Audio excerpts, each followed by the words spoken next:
NCERT सार संग्रह series में आज जो हमारे शुरू की जा रही है वो है मॉडर्न हिस्ट्री। मॉडर्न हिस्ट्री में जो हमारा मोस्ट इम्पोर्टेंट टॉपिक है वो है भारतीय राष्ट्रवाद का उदय। आज जो हम पढ़ेंगे वो है राष्ट्रवाद के उदय और कांग्रेस के बारे में, कांग्रेस की स्थापना के बारे में आज का हमारा टॉपिक होगा। Welcome to the channel, let's start. Chapter का नाम है भारतीय राष्ट्रवाद का उदय। 1857 के विद्रोह को कुचल देने के पश्चात भी कई वर्षों तक देश के विभिन्न भागों में ब्रिटिश शासन की आर्थिक और प्रशासनिक नीतियों के विरुद्ध विद्रोह होते रहे थे। जनता में राजनीतिक और राष्ट्रीय चेतना उभरने लगी, जिसके कारण एक अलग प्रकार का आंदोलन जन्म लेने लगा जिसने जल्द ही स्वतंत्रता के देशव्यापी संघर्ष का रूप धारण कर लिया। तो राष्ट्रवाद क्या है? जब बड़े स्केल पर जब सभी भारत के वासी या कोई भी लोग जब आपस में एक साथ विद्रोह करते हैं, किसी चीज के बारे में आवाज उठाते हैं, तो उसे राष्ट्रवाद कहा जाता है। इससे पहले यदि हम अपने इतिहास में देखते हैं तो हमारे राष्ट्रवाद के उदय से पहले एक महत्वपूर्ण घटना होती है जिसे 1857 का विद्रोह कहा जाता है। ये सफल नहीं हो पाती क्योंकि इसका एक मेन रीजन होता है आपस में लोगों का जो कनेक्शन था, वो आपस में लोग एक भावना से नहीं हुए थे। वो इंडिविजुअल अपने अपने लाभ के लिए वो युद्ध कर रहे थे, इस कारण वो सफल नहीं हो पाया। झांसी में रानी लक्ष्मीबाई, अवध के नवाब या कोई भी हो, वो अपने स्वार्थ के लिए उस युद्ध को लड़ रहे थे, लेकिन वो क्या रहा? असफल रहा। उसके बाद लोगों में एक विद्रोह के बाद लोगों में विद्रोह का क्या, उसके विरुद्ध जो अंग्रेजों ने नीतियां अपनाई, जो भी आर्थिक नीति और प्रशासनिक नीति लाई, उसके विरुद्ध लोगों ने विद्रोह किया और एकजुट हुए, और इसी ने लोगों में राष्ट्रवाद को जन्म दिया। अंग्रेजों ने अपनी राजनीतिक नियंत्रण के माध्यम से अपने आर्थिक हितों की पूर्ति के लिए भारत पर शासन किया था। तो वो भारत पर शासन क्यों करना चाहते थे? अपनी आर्थिक नीति के लिए, अपनी आर्थिक हितों की पूर्ति के लिए। यानी उन्हें अपनी वो कंपनी में इन्वेस्ट, यहाँ पर कंपनी खोलने आए थे ताकि उनको लाभ हो, ताकि वो लाभ कमा सके ज्यादा से ज्यादा।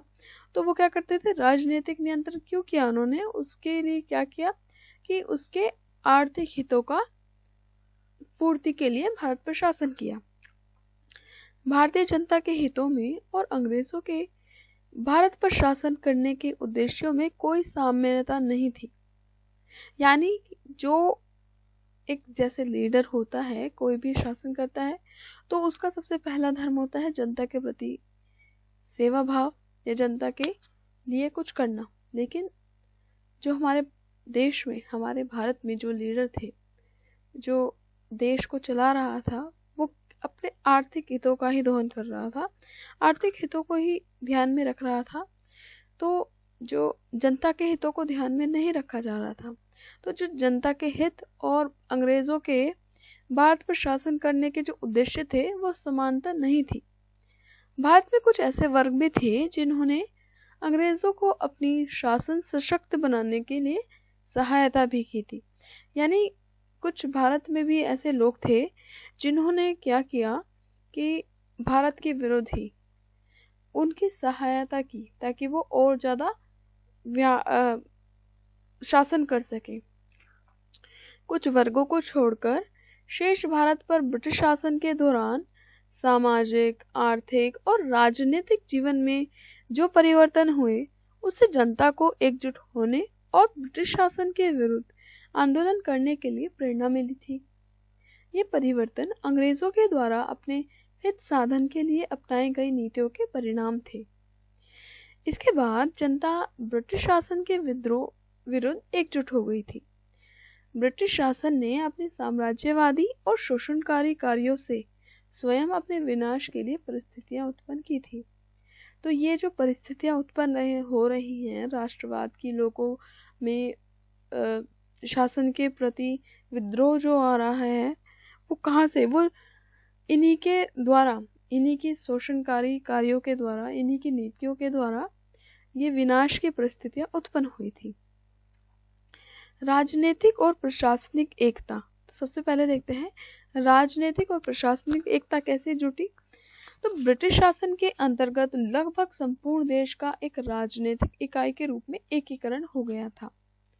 ब्रिटिश शासन के दौरान भारत में कई ऐसे क्षेत्र थे जहां भारतीय शासक शासन करते थे।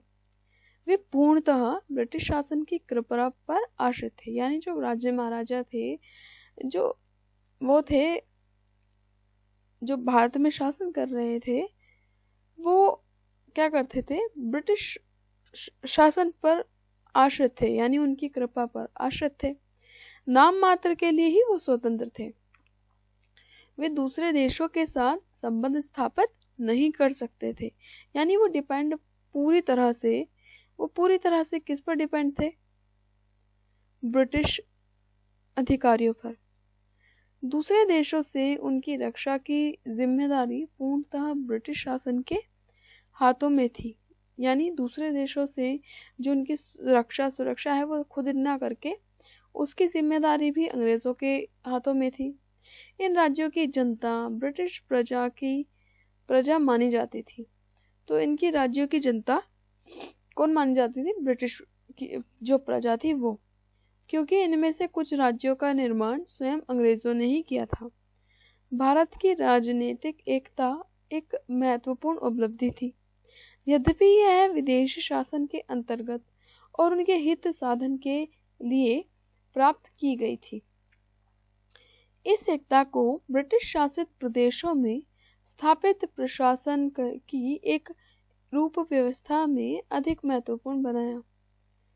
कानून एक रूप बनाए गए और कम से कम सिद्धांत रूप में उन्हें प्रत्येक व्यक्ति पर कानून के सामने समानता एकता का अंग बन गई। संपूर्ण देश में प्रशासन की समान व्यवस्था और एक रूप कानून ने देश के विभिन्न भागों में निवास करने वाले लोगों में समानता और एकता की भावना को बढ़ाया। आर्थिक परिवर्तन। इससे परिवर्तन क्या हुआ? रेल मार्गों के निर्माण के कारण माल लोगों और को पहले की अपेक्षा अधिक आसानी और तेजी से देश के एक भाग से दूसरे भाग तक ले जाने में संभव हो गया। अब रेल मार्ग तो क्या किया था अंग्रेजों ने? अपने खुद के स्वयं के लाभ के लिए उन्होंने रेल का निर्माण किया था, ताकि उनको जो यहाँ से जो सूती वस्त्र, वो जो भी कच्चा माल ले जाते थे, उसको एक्सपोर्ट अपने यहाँ ले जाने के लिए समय काफी लगता था और इतने साधन भी नहीं थे, बहुत दुर्गम मार्ग थे। इसीलिए अपने स्वार्थ के कारण उन्होंने रेल मार्गों का निर्माण किया और इससे कहीं ना कहीं भारतीयों को भी लाभ हुआ। इससे जब लोग पहले एक स्थान से दूसरे स्थान जाते थे तो उन्हें कहीं समय लग जाता था, लेकिन रेल के निर्माण से क्या हुआ कि जो माल है या फिर लोग को पहले की तरह, अगर पहले की तुलना में देखें तो अब आसानी होने लगी थी। अगर उन्हें 10 घंटे लगे थे तो अब 3 घंटे या 4 घंटे या 5 घंटे लगते होंगे। तो उनको काफी आसानी हुई और तेजी से देश के एक भाग से दूसरे भाग तक अब जा सकते थे। विभिन्न आर्थिक परिवर्तन के जैसे व्यापार पर अपना आधिपत्य बनाए रखना, व्यापारिक फसलों को बढ़ावा देना आदि अंग्रेजों के द्वारा जनता पर बलपूर्वक आरोपित किया गया था। अंग्रेज क्या करते थे कि वो आर्थिक परिवर्तन क्या कर रहे थे? वो व्यापार पर अपना ही आधिपत्य जमा रहे थे, अपना ही पूरा रूल कर रहे थे कि हमारे मर्जी से होगा, ये होगा, वो होगा, और व्यापारिक फसलों को बढ़ावा देना चाहते थे। यानी जैसे नील की खेती कराते थे। नील की खेती एक बार हो जाती है तो उसके बाद जो मिट्टी होती है वो उपजाऊ नहीं रहती और उपजाऊ भी नहीं रहती और वो काफी खतरनाक भी होती है, लेकिन वो अपने स्वार्थ के लिए जबरन लोगों से करवाते थे। परंतु रेल मार्ग और सड़कों के निर्माण से क्षेत्रीय संपर्क में हुई वृद्धि ने लोगों को एकजुट करने और उनके समस्त आकांक्षाएं पैदा करने में भी बहुत महत्वपूर्ण योगदान दिया था। भारत में आधुनिक उद्योगों की स्थापना। अब आधुनिक उद्योग जो हुए, स्थापना हुई, उससे क्या लाभ प्रभाव पड़ा? भारत ब्रिटिश उत्पादकों के लिए बाजार और ब्रिटिश उद्योगों के लिए कच्चे माल का स्रोत बन गया था। तो ये भारत से वो क्या करने लग गए थे, ब्रिटिश उत्पादकों के लिए वो एक बाजार का काम बन गया था, यानी जो वहां पर सामान बनाते थे वो यहाँ आकर बेचते थे, और ब्रिटिश उद्योगों के लिए कच्चे माल के रूप में हो गया था, यानी जो सूती वस्त्र, जो भी कच्चा माल होता है, यहाँ से सूती कपड़े या सूती जो भी थी कॉटन वगैरह यहाँ से ले जाते थे और उसके बाद उसको एक सामान बनाकर यहीं पर वो बेचते थे। तो ये भारत बन चुका था उनके लिए। ब्रिटिश सरकार के द्वारा अपनाई गई नीति के कारण भारत में उद्योगों का विकास बहुत तेजी से हुआ, धीमी गति से हुआ। आधुनिक व्यापार और उद्योग एकीकरण की प्रबल शक्तियां हैं जो देश के विभिन्न भागों को एक दूसरे के समीप लाती हैं। उद्योगों में काम करने वाले लोग देश के विभिन्न क्षेत्रों, विभिन्न जाति, विभिन्न संप्रदाय के होते हैं, यानी किसी भी फैक्ट्री या किसी भी फर्म या किसी भी इंडस्ट्री में अगर जो वहां पर लोग होते हैं, ये नहीं देख कर ले जाता कि तुम इस कास्ट के हो या इस कास्ट के, वहां पर हर तरह के व्यक्ति आते हैं, हर जगह के व्यक्ति आते हैं, हर जाति के व्यक्ति आते हैं, हर संप्रदाय के व्यक्ति आते हैं। अतः ऐसी परिस्थितियां पैदा होती हैं जिनमें जातीय, सांप्रदायिक और क्षेत्रीय तत्व मिटने लगते हैं। तो इसमें जाति, जब लोग वहां पर काम करते हैं तो उनमें आपस में मेल भाव होता है, मित्रता होती है, तो वहां पर क्या चीजें घटती हैं, तो जो जातिवाद होता है या जो क्या कहते हैं उसको कास्टिज्म होता है और धर्म का होता है, क्षेत्र का होता है कि आप इस जगह से हो, उस जगह से हो, तो वो मिटने लगता है। इससे क्या होता है, लोग आपस में कनेक्टेड होते हैं। कारखानों में काम करने वाले लोगों ने भाईचारे की भावना पैदा होती है। इससे वे एकजुट होते हैं और विशेष मांगों के लिए आंदोलन भी करते हैं। यानी जो काम कर रहे हैं, एम्प्लॉयज काम करते हैं, अब उनमें क्या करती है, भाईचारे की भावना पैदा होती है। आपस में भाईचारे, प्यार और एकजुट होने की भावना होती है और वो एकजुट होते हैं। और अगर किसी मांग को उनको मंगवाना हो तो उसके लिए क्या करते हैं, आपस में इकट्ठे होकर आंदोलन करते हैं। यानी अगर सैलरी की बात ही की जाए तो क्या होगा कि वो आपस में एक संगठन बनाकर आंदोलन करते हैं। तो इससे क्या होता है, ये भी तो राष्ट्रवाद के लिए, राष्ट्रवाद का बढ़ावा मिलता है इससे। फलस्वरूप नगर क्षेत्र राजनीतिक आंदोलन का क्या बन जाता है, केंद्र बन जाता है। इन सभी कारणों से उद्योगों के विकास ने लोगों को एक राष्ट्र के रूप में आबद्ध करने की महत्वपूर्ण भूमिका निभाई। 19वीं सदी के उत्तरार्ध में भारत में प्रारंभ हुई आधुनिक उद्योगों के विकास ने राष्ट्रीय चेतना को उभारने में सहायता की।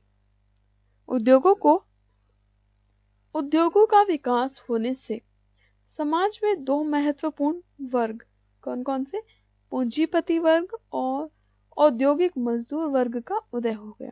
अब क्या हुआ, किसका उदय, यहाँ पर उन्होंने इसमें भी अपने स्वार्थ के लिए उन्होंने उद्योगों का निर्माण किया। वहां पर लोग आए, उनमें एकजुट भाईचारे की भावना हुई। इससे दो महत्वपूर्ण चीजें उत्पन्न हुई, यानी दो वर्गों का उदय हुआ। एक तो पूंजीपति वर्ग, पूंजीपति वर्ग वो होते हैं जो मालिक हैं या जो पैसे वाले हैं, और दूसरे वो हैं जो औद्योगिक मजदूर वर्ग है, यानी जो कर्मचारी हैं, जो मजदूर हैं, वो, ये दो वर्ग उदय हुए। इन दोनों वर्गों के अधिक विकास के लिए देश का औद्योगिकीकरण होना आवश्यक था। चूंकि ब्रिटिश शासन भारत के औद्योगिक विकास में बाधक बना हुआ था, इसलिए वह इन दोनों वर्गों का भी विरोधी था। इनमें से प्रत्येक वर्ग के अपने सार्वदेशिक हित भी थे। उदाहरण के लिए देश के सूती कपड़ा कारखानों के मालिक अंग्रेजों की आर्थिक नीतियों के कारण समान रूप से प्रभावित हुए थे तथा उनकी समस्या व उद्देश्य समान ही थे। अगला कारण है आधुनिक शिक्षा का प्रभाव। आधुनिक शिक्षा के प्रभाव से क्या लोगों में चेतना बढ़ी? जो लोगों में चेतना है राष्ट्रीय भाव की, राष्ट्रवाद की, वो कैसे आई? तो आधुनिक शिक्षा के प्रसार से राष्ट्रीय चेतना को उभारने में एक महत्वपूर्ण भूमिका निभाई थी। अंग्रेजी शिक्षा अंग्रेजों ने जिस उद्देश्य से शुरू की थी और उसके कारण उद्देश्य सीमित थे। ब्रिटिश शासक सोचते थे कि अंग्रेजी माध्यम से शिक्षा प्राप्त करने वाले भारतीय उनके शासन के समर्थक बनेंगे, परंतु राजा राम मोहन राय जैसे भारतीय नेताओं ने अंग्रेजी शिक्षा का स्वागत किया, भिन्न प्रयोजनों से किया था। यानी मेन मोटिव उनका ये था कि हम जो पाश्चात्य शिक्षा है, अंग्रेजी शिक्षा है, आधुनिक शिक्षा है, अगर हम भारत में लाते हैं तो उससे क्या होगा कि जो लोग करेंगे कम से कम वो हमारा सपोर्ट करेंगे, वो हमारे समर्थन में होंगे हमारे शासन के। लेकिन वो कुछ जगह पर उल्टा पड़ा। कैसे? जैसे वो राजा राम मोहन राय इतने बड़े महान लीडर हुए हैं, एक व्यक्ति जिसको सभी भाषाओं का ज्ञान था, महाज्ञानी, उन्होंने अंग्रेजी शिक्षा का स्वागत भिन्न प्रयोजन से किया, यानी उन्होंने अलग तरीके से किया। उनका विचार था कि अंग्रेजी शिक्षा से भारत के लोगों को विश्व के उन्नत ज्ञान की जानकारी मिलेगी। क्या लोग वहीं तक सीमित ना होकर देश व्यापी विदेश के बारे में जानेंगे, विदेश में कहाँ पर किस तरह की क्रांति हुई, लोगों ने उसका कैसे विरोध किया, उसके बारे में विरुद्ध क्या क्या किया, तो लोग पढ़ेंगे, उसके बारे में जानेंगे, तो इससे क्या होगा, लोगों में ज्ञान बढ़ेगा और राष्ट्रवाद भी बढ़ेगा। तो जैसे फ्रांस की क्रांति हुई और अमेरिका की क्रांति हुई, इटली की क्रांति हुई, इससे सभी लोग पढ़े और उससे भी लोगों में चेतना का विकास हुआ, जब क्योंकि उनमें वो हुआ कि जब वो कर सकते हैं तो हम क्यों नहीं। तो भारतीयों को यूरोपीय भाषाओं के साहित्य और विश्व के अन्य भागों की घटनाओं की जानकारी इससे मिल सकेगी। 18वीं और 19वीं सदी में पश्चिम में अनेक क्रांतिकारी परिवर्तन हुए। पश्चिम के महान विचारकों ने जनतंत्र, समानता और राष्ट्रवाद के समर्थन में ग्रंथ लिखे, यानी ताकि लोग उससे इंस्पायर हों। जो वेस्टर्न कल्चर था, वेस्टर्न कंट्रीज थी, वहाँ पर जो आंदोलन हुए, वहाँ के जो महान विचारक थे, उन्होंने जो भी हुआ, लोगों का जनतंत्र, समानता, राष्ट्रवाद, उनके समर्थन के लिए वो लिख डाला। अमेरिकी स्वतंत्रता की घोषणा और मानव एवं नागरिकों के अधिकारों की फ्रांसीसी घोषणा ने एक नए क्रांतिकारी विचारों को बल दिया। उन्होंने बलपूर्वक कहा कि किसी भी देश के वास्तविक शासक वहाँ के लोग होते हैं तथा लोगों को ये अधिकार होता है कि वे ऐसी सरकार को उखाड़ फेंकें जो उनकी आकांक्षाओं के अनुरूप काम करती है, उनका उत्पीड़न करती है। यानी जो सारी शक्ति होती है वो किस में होती है? एक जनता में होती है। किसी भी लोकतांत्रिक देश में जो सर्वोच्च शक्ति होती है वो जनता में निहित होती है। तभी वो अपने प्रत्याशी को अपने मतदान के द्वारा चुनकर भेजती है। और यदि वह एक लीडर, वह नेता, वह शासक यदि जनता की आकांक्षाओं पर खरा नहीं उतरता है, तो जनता में इतनी पावर होती है कि वो उसको उखाड़ फेंक सके। शिक्षा ने भारतीयों के लिए आधुनिक ज्ञान के द्वार खोल दिए थे और उनमें राष्ट्रवादी और जनतांत्रिक विचार पनपने लगे थे। दूसरे देशों के क्रांतिकारी और राष्ट्रवादी आंदोलन उनके लिए प्रेरणा के स्रोत बन गए थे। समूचे देश के शिक्षित भारतीयों का देश की समस्याओं के विषय में एक सामान्य दृष्टिकोण बन गया था। जिस तरह वर्तमान में हर व्यक्ति के, अगर वो सुभाष चंद्र बोस हो, चंद्रशेखर आजाद हो, महात्मा गांधी हो, कोई भी स्वतंत्रता सेनानी हो या हमारे कोई भी लीडर हो, वो हमारे लिए एक आइकन होते हैं। हम क्योंकि उनके बारे में हम पढ़ते हैं, उनके बारे में हमने पढ़ा है, उनके बारे में हमने देखा है कि उन्होंने कैसे कैसे संघर्ष किया था, उनके बारे में हमें जानकारी है। इसी तरह से उस समय जब उन्होंने पाश्चात्य शिक्षा प्राप्त की तो उन्हें भी ज्ञान हुआ कि लोगों ने किस तरह से, क्रांतिकारी लोग थे, उन्होंने कैसे राष्ट्रवादी आंदोलन लड़े, उनसे उन्हें प्रेरणा मिली। उच्च शिक्षा का माध्यम अंग्रेजी था, यानी हायर जो एजुकेशन थी वहां पर उस समय किस में होती थी, अंग्रेजी में होती थी। इसलिए सभी शिक्षित भारतीय अंग्रेजी से परिचित थे। इससे देश के विभिन्न भागों के को एक दूसरे से संपर्क स्थापित करने में आसानी हुई थी।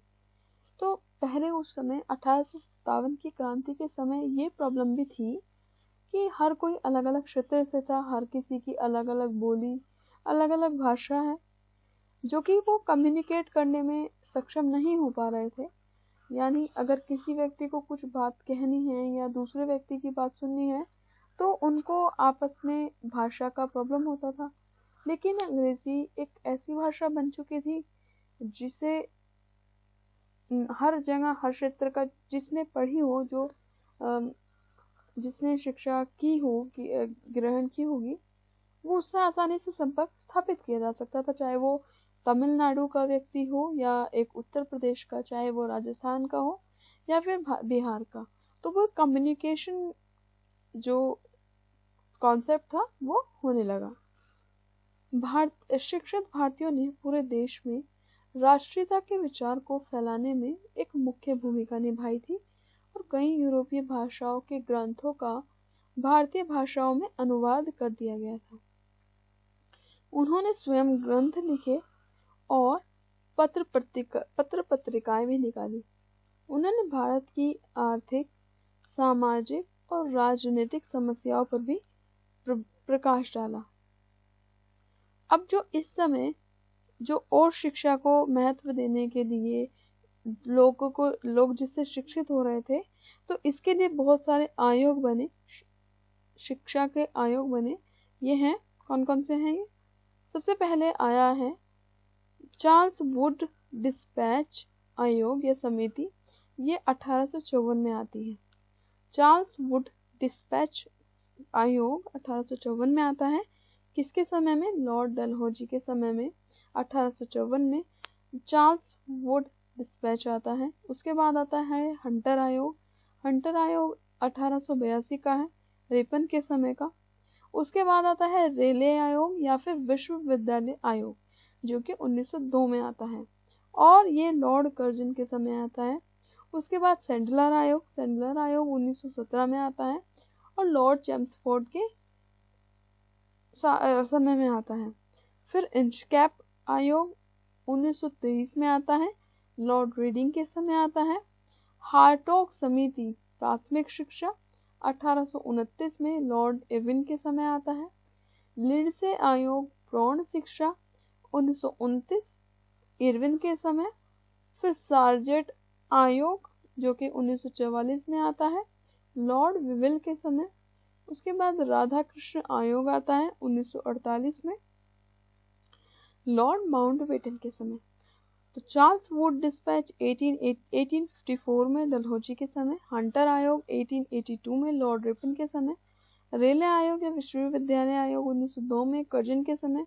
सैडलर आयोग जेम्स फोर्ड के समय में 1917 में। इंचकैप आयोग 1923 में रीडिंग के समय। हार्टोग समिति जो कि प्राथमिक शिक्षा से संबंधित थी और लिंडसे आयोग जो कि प्रौढ़ शिक्षा से संबंधित था, ये दोनों 1929 में आते हैं इरविन के समय में। सार्जेंट आयोग 1944 में आता है विविल के समय में। और अंतिम जो राधा कृष्ण आयोग है वो 1948 में आता है माउंटबेटन के समय में। अब स्वतंत्रता से पूर्व जितने भी यूनिवर्सिटीज खुली थी या फिर विश्वविद्यालय थे उनके बारे में। तो सबसे पहले हमारे 3 यूनिवर्सिटीज खुलती हैं, इम्पोर्टेंट है। वो कौन कौन सी हैं? कलकत्ता, बम्बई और मद्रास। कलकत्ता, बम्बई, मद्रास में हमारे 3 विश्वविद्यालय खुलते हैं 1857 में। सबसे पहले कलकत्ता विश्वविद्यालय। कलकत्ता विश्वविद्यालय, अगर हम ऐसे मैप को देखते हैं तो ये कलकत्ता विश्वविद्यालय खुला है। उसके बाद बम्बई विश्वविद्यालय खुल गया और उसके बाद मद्रास और चेन्नई विश्वविद्यालय खुल गया। ये कब खुले हैं तीनों? 1857 में खुले हैं। उसके बाद पंजाब विश्वविद्यालय खुलता है 1882 में। 1882 में पंजाब विश्वविद्यालय खुलता है 1882 में। इसके बाद इलाहाबाद 1887 में, मैसूर 1960 में, बनारस 1916 में, पटना विश्वविद्यालय 1917 में, उस्मानिया विश्वविद्यालय 1918 में, अलीगढ़ यूनिवर्सिटी 1920 में, लखनऊ यूनिवर्सिटी 1921 में, दिल्ली यूनिवर्सिटी 1922 में, नागपुर यूनिवर्सिटी 1923 में। ये लगातार ही यूनिवर्सिटीज खुली हैं। उसके बाद आंध्रा यूनिवर्सिटी 1926 में, आगरा यूनिवर्सिटी 1927 में, अन्नामलाई विश्वविद्यालय 1929 में, केरल विश्वविद्यालय 1927 में और राजस्थान विश्वविद्यालय 1947 में। ये सभी विश्वविद्यालयों का निर्माण हुआ कब? आज़ादी से पहले तक। और सबसे पहली विश्वविद्यालय कौन थे? 3 खुले थे, कलकत्ता, बम्बई और मद्रास। कब खुले थे? 1857 में। ब्रिटिश शासन के प्रति असंतोष। अब जो ब्रिटिश शासन के प्रति जो लोगों में असंतोष था, उनकी नीतियों, उनके क्रूर शासन के कारण लोगों में विद्रोह उत्पन्न हुआ था। कैसे? तो भारत में ब्रिटिश शासन की आर्थिक जो नीतियां थी, इनके कारण किसान, शिल्पकार और कारीगर को अत्यधिक नुकसान हुआ था, क्योंकि वहाँ की जो कंपनीज थी वो आकर अपना माल यहाँ बेचती थी और यहीं से कच्चा माल सस्ते में दाम में ले जाकर वहाँ पर महंगे दाम में बेचती थी, और वहाँ से जो कच्चा माल यहाँ सस्ते दाम से लेकर जाते थे वो वहाँ पर बनाकर यहीं पर उनको सेल भी करते थे। तो इससे किसान, जो शिल्पकार थे और जो कारीगर थे, सभी उनका काम ठप हो गया था और इससे उनको बहुत ज्यादा नुकसान हुआ। इससे क्या हुआ कि 19वीं सदी के उत्तरार्ध में 3 करोड़ लोगों की मृत्यु हो गई। 3 करोड़ लोगों की क्या हो गई? मृत्यु हो गई। भारत के आर्थिक पिछड़ोपन के लिए भी ब्रिटिश शासन की आर्थिक नीतियां ही जिम्मेदार हैं। जो भारत में जो पिछड़ापन रहा, पूरी तरह से उनमें विकास नहीं हो पाया, तो इसके लिए भी कौन जिम्मेदार है? भारत की ब्रिटिश शासन और उनकी आर्थिक नीतियां। ब्रिटिश शासन भारत के हितों के विरोधी था और यह अनुभव करता था कि भारतीय जनता में राष्ट्रीय चेतना का उदय हुआ है। भारत में ब्रिटिश शासन को चलाने में जो खर्च आता था उसे भारतीय ही वहन करते थे। यानी जो ब्रिटिश शासन चल रहा है उसका जो भी खर्च होगा वो भी कौन देगा? भारतीयों के द्वारा ही दिया जाएगा। भारत की ब्रिटिश सरकार ने दूसरे देशों के साथ जो लड़ाइयां लड़ी, उनसे भी भारतीय जनता में शोषण वृद्धि हुई। भारत के ब्रिटिश शासन ने जो विशाल सेना खड़ी की थी, उसका खर्च भारतीय जनता से वसूल किया जाता था। यानी जो भी उनकी सेना का खर्च था वो भी जनता से ही वसूलते थे और वो पूरे टैक्स के साथ वसूले किए गए करों से पूरा करते थे। ब्रिटिश शासन ने भारतीय जनता के प्रति जातीय घृणा और जातीय अभिमान की भावना को बढ़ाया था। यानी हमें ब्लैक पीपल या फिर जो ऐसे करके चढ़ाया जाता था, अपने आप को वो श्रेष्ठ मानते थे, बाकी सबको वो अपने से निम्न मानते थे। उन भारतीयों को भी अपमानित किया गया जो न्यायाधीश जैसे के उच्च पदों पर भी आसीन थे, उन्हें भी वो अपमानित करते थे। आम लोगों को पीटा गया और उन्हें यातनाएं भी दी गई। ऐसे कई स्थान थे जहां भारतीयों के प्रवेश निषेध थे। रेलगाड़ी में गोरों के लिए सुरक्षित कंपार्टमेंट होते थे और ऐसे सुरक्षित पार्क भी थे जहां केवल यूरोपवासी ही जा सकते थे। यानी अपने आप को इतना प्रेफर करते थे, अपने आप को इतना पैम्पर करते थे वो, कि बाकी को वो हे दृष्टि से देखते थे, सभी से वो घृणा करते थे। और क्या करते थे, रेलगाड़ी में जो गोरे थे उनको अच्छे कंपार्टमेंट, सुरक्षित कंपार्टमेंट में जाना दे दिया जाता था और बाकी लोगों को नहीं जाने दिया जाता था। राष्ट्रीय चेतना में उभार जाने लगा और अपमानों और भेदभावों के विरुद्ध रोष बढ़ने लगा। यदि हमारा अपमान होता है तो प्रत्येक व्यक्ति को गुस्सा आता है। इसी तरह पूरी जनता ही नाराज थी, पूरी जनता अपमान से नाराज थी। तो उन सभी में इस कारण से भी राष्ट्रीय चेतना का विकास हुआ। राष्ट्रीयता का उत्थान होने लगा तो विचार करने, भाषण देने और अभिव्यक्ति से समाचार पत्र और पुस्तकों जैसे प्राकृतिक अधिकारियों पर प्रतिबंध लगाने प्रारंभ हो गए थे। इस नीति के बावजूद भारतीय जनता में विकसित हो रहा राष्ट्रीय चेतना राष्ट्रीय संगठन के रूप में प्रकट होने लगी थी। राजनीतिक संस्थाओं की स्थापना 19वीं सदी के मध्यकाल के आसपास भारतीयों की राजनीतिक सभाएं स्थापित होने लगी। इनकी स्थापना कलकत्ता, बम्बई और मद्रास आदि प्रेसिडेंसी नगरों में हुई थी। इन संस्थाओं में देश के प्रशासन में भारतीयों को भागीदार बनाने की मांग उठ गई थी कि इनकी प्रेसिडेंसी में जो प्रशासन है उसमें भारतीयों को भी भागीदारी दी जाए।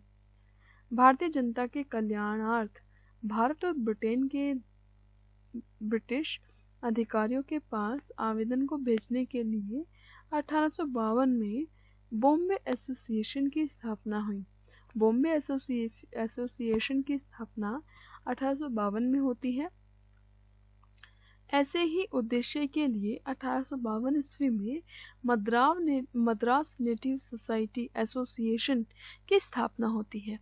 तो भारतीय जनता के कल्याणार्थ भारत और ब्रिटेन के ब्रिटिश अधिकारियों के पास आवेदन को भेजने के लिए किसकी स्थापना होती है? 1852 में बॉम्बे एसोसिएशन की स्थापना होती है। और ऐसे ही उद्देश्य के लिए 1852 ईस्वी में मद्रास नेटिव एसोसिएशन की स्थापना होती है। इन सभी एसोसिएशनों यानी सभाओं के सदस्य अधिकतर भारतीय समाज के उच्च वर्गों के लोग होते थे। इनकी गतिविधियां सीमित थी, जैसे कि प्रशासन में सुधार करने के लिए, सरकार के संचालन में भारतीयों को भागीदार बनाने के लिए, करों में कमी करने और भारतीयों के प्रति भेदभाव की नीति समाप्त करने के लिए सरकार ने ब्रिटिश संसद के पास याचिकाएं भेजना। यद्यपि सभाएं मुख्यतः अपने अपने प्रांतों में ही काम करती थी, लेकिन इनसे घोषित उद्देश्य भारतीय जनता के उद्देश्य थे, न कि देश के किसी एक प्रदेश या समुदाय के उद्देश्य थे। ऐसे कई संगठन बने जो उपयुक्त सभाओं की अपेक्षा जनता का ज्यादा प्रतिनिधित्व करते थे, जैसे कि 1876 ईस्वी में स्थापित इंडियन एसोसिएशन स्थापना होती है 1876 में। उसके बाद 1884 में मद्रास महाजन सभा और 1885 में बॉम्बे प्रेसिडेंसी एसोसिएशन की स्थापना होती है। कुछ घटनाओं के कारण 1870 से 1880 में के दशकों में ब्रिटिश शासन के विरुद्ध असंतोष और अधिक बढ़ गया। सरकार ने भारतीयों की मांगों को पूरा करने के प्रयासों के विरुद्ध दमनकारी कदम उठाने शुरू कर दिए थे। 1878 में सशस्त्र कानून बनाया गया और इससे भारतीयों के शस्त्र रखने पर प्रतिबंध लगा दिया गया। यानी जो 1878 का सशस्त्र अधिनियम कानून लाए थे और इसमें कहा था कि जो भी भारतीय कानून शस्त्र रखेंगे उस पर प्रतिबंध लगा दिया गया। उसी वर्ष भारतीय भाषाओं के समाचार पत्रों पर भी कड़ी प्रतिबंध लगा दिया गया। 1833 1833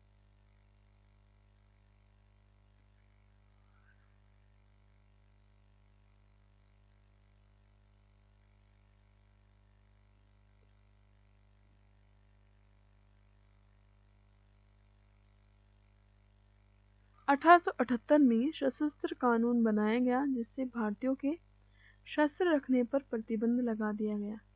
उसी वर्ष भारतीय भाषाओं के समाचार पत्रों पर कड़े प्रतिबंध भी लगाए गए थे। 1883 ईस्वी में सरकार ने भारत में रहने वाले अंग्रेजों और अन्य यूरोप वासियों के जातीय अहंकार को करने और एक ऐसे विधेयक यानी इल्बर्ट बिल को वापस ले लिया जो स्वयं पेश किया था। इल्बर्ट बिल क्या था? इल्बर्ट बिल नामक इस विधेयक के अंतर्गत भारत में रहने वाले किसी अंग्रेज या यूरोपवासी या भारतीय न्यायाधीश को अदालत में मुकदमा चलाया जा सकता है। भारत में अंग्रेज और भारतीय न्यायाधीशों के बीच समानता स्थापित करने के उद्देश्य से ही ये विधेयक पेश किया गया था ताकि भारतीयों को भी भागीदारी बढ़े। लेकिन भारत में रहने वाले अंग्रेज और यूरोपवासियों के विरोध के कारण इस विधेयक को सरकार ने वापस ले लिया था। सुरेंद्र नाथ बनर्जी ने कलकत्ता में इंडियन एसोसिएशन की स्थापना की। इंडियन एसोसिएशन की स्थापना किसके द्वारा की गई? सुरेंद्र नाथ बनर्जी के द्वारा की गई। और पहले ऐसे भारतीय थे ये जिन्होंने दिसंबर 1882 में कलकत्ता में आयोजित अखिल भारतीय राष्ट्रीय सम्मेलन में देश के सभी लोगों को एकत्रित किया था। दिसंबर 1885 में बंबई में भारतीय राष्ट्रीय कांग्रेस की स्थापना होती है। इसके लिए एक सम्मेलन का आयोजन होता है। इसी वर्ष कलकत्ता में इंडियन नेशनल एसोसिएशन का भी अधिवेशन होता है। भारतीय राष्ट्रीय कांग्रेस भारतीय जनता की आकांक्षाओं का प्रतिनिधित्व करने वाले संगठन बना और इस संगठन ने भारतीय जनता की आज़ादी के संघर्ष का नेतृत्व किया। तो जो हमारे राष्ट्रवाद के उदय का हमारा जो आज का टॉपिक था, एनसीईआरटी के समस्त मोस्ट इम्पॉर्टेंट टॉपिक्स इसमें इंक्लूडेड थे, वो आज पूरा हो गया। उसके बाद हमारी जो नेक्स्ट वीडियो होगी वो होगी कांग्रेस का जो निर्माण है, कांग्रेस की स्थापना है उसके बारे में, और नरम दल और गरम दल के बारे में नेक्स्ट वीडियो होगी। So this is all for today. I hope you like the video. अगर आपको लाइक की हो, ये वीडियो अच्छी लगी हो, तो प्लीज़ शेयर कीजिएगा और सब्सक्राइब कर दीजिएगा। Thank you for watching.